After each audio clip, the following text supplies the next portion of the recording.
from the COS presentation and from the chair's proposal. So if you need to make reference to schemata or diagrams, we can call them up for you. Thank you. I will be brief. I am Richard Perry, Professor Emeritus, Higher Education, 57 years as a faculty member and administrator at the university. I was struck by what I was able to read in the original proposal. I have not had a chance to read completely through the new one. 2 or 3 things. One, there is no statement that I could discern that describes fully and explicitly what is wrong with the situation at present. Now, what is wrong? The second thing that I noticed, and I'll give an example from a report that I was part of only as a member of the audience, when a college developed a position paper on a statement for their mission describing their dedication to excellence. They worked a very long time on that, worked hard on it and so forth. It was presented when it got done. I asked just one question. What is excellence? There is no definition in this mission statement at all as to what constitutes excellence. How will I know when I am an excellent professor? How will I know when my students are excellent? What is the metric? What is the definition?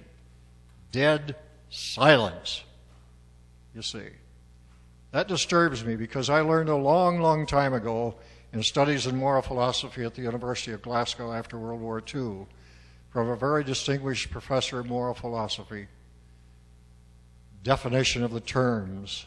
Anyone who has read Plato, Socrates is what Socrates was supposed to have taught in the conversations with the students.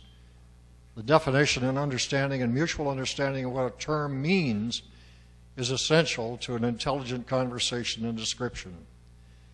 And the next thing that I noticed about this, and for a person who worked with Bill Free and Bill Leckie and Carl Patton in the Office of Academic Affairs when we had just 2 people, the Vice President, myself, 2 secretaries, Al Eide, who is an absolutely magnificent person, working with us on the budget. That's what we had.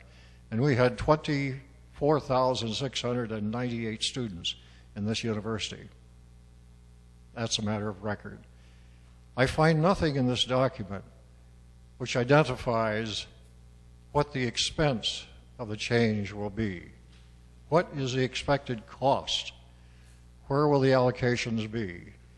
I think any plan that is presented must have that kind of information for any effective discussion of the possibilities of its adoption taking place.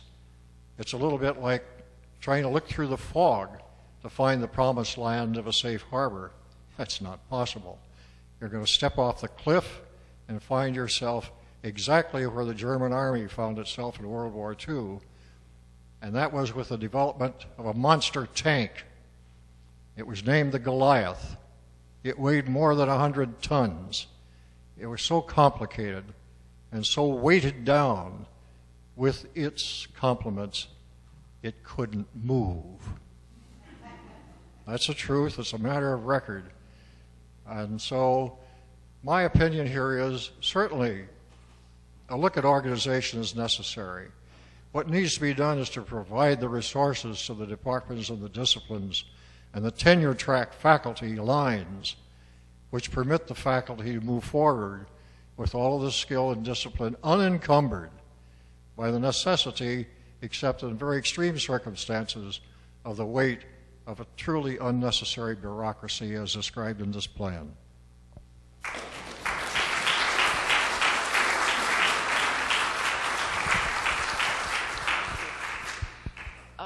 Dr. McMillan, Dr. Jacobs indicated at the leadership meeting when the Committee on Strategic Reorganization presented its plan that he was going to cost out that plan very, very shortly, if not the next day. Do you know if that's been done? No, I haven't. Okay, thank you. Anyone else? Okay. I'm Ruth Hoddle. I'm Chair of Foreign Languages and Professor of French. I've been here since 1988 and have seen a lot of changes and have been active in a lot of levels, as many of you know. As I just said, I'm currently chair. One of the things, so I want to follow up on some of the most recent remarks also is the lack of student-centeredness here and the addition of upper-level administration, taking away the lower administration, if you are leaders, the academic leaders in the departments. I currently have a temporary secretary who comes from outside. We currently have one, not just mine, but she's the only one we have in the entire department. So she has to do the daily work with me. And as I said, she's not from academia, and she has been astounded by, and I quote a comment from her yesterday, how many hands I hold.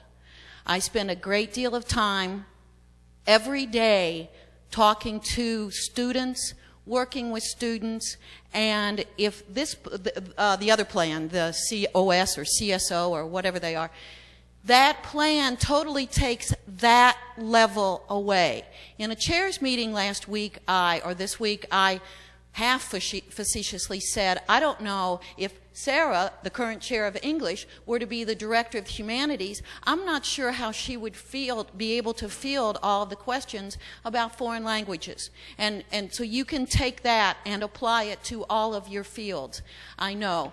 Those of you who know my academic work, my own scholarship, you know that I'm very interdisciplinary. I work across languages and literatures and cultural studies and film and theoretical studies in literature. And yes, the current structure now keeps me from being able to team teach with people in other departments. I miss that very much, but I don't see how this would help me do that in any way.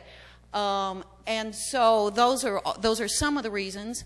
Again, I just don't see how this would fix anything. I don't think you want to do anything at all that will take your chairs away.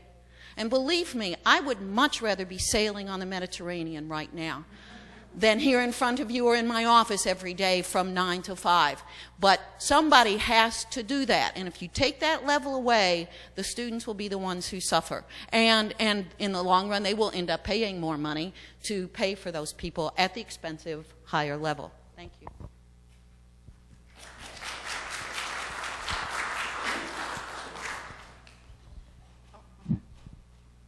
Hello? Yeah. So I just thought I'd mention one more point, which is that we want to improve the university, we want to improve our departments, we all have the same, I guess, vision or quest, and we want to pursue excellence. And one possible model of excellence is, in this state, is Ohio State University. And if you go to the Ohio State University website, you'll see as one of their 10 new bullet points or new things is that they've just reorganized to unify all their schools into a single College of Arts and Sciences.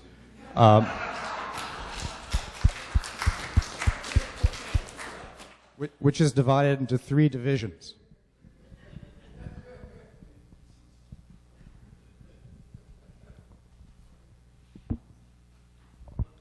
I'd like to talk for just a minute, Don Stearman, Environmental Sciences, on cross-discipline programs and how they can be improved here. You know, our department was put together from the bottom up, including people that had interested in the environment from various angles, and we have a lot of interesting things going on, but I'd like to look in another direction, and that is area studies. In Latin American studies, I was fortunate enough as part of my undergraduate education to get some Peace Corps training, so I had to take classes in language, in culture, in politics, in geography, and so on. And tried to bring the same type of concept here in Latin American studies over about 25 years. And for a few years under Dr. Horton, it seemed like something was going to happen. Then it was disbanded under a previous president, and we got very frustrated trying to get our attention up there. But if you want to do across disciplines, look at area studies. It could be done much more cheaply, and with the people who would direct area studies, they would be in a department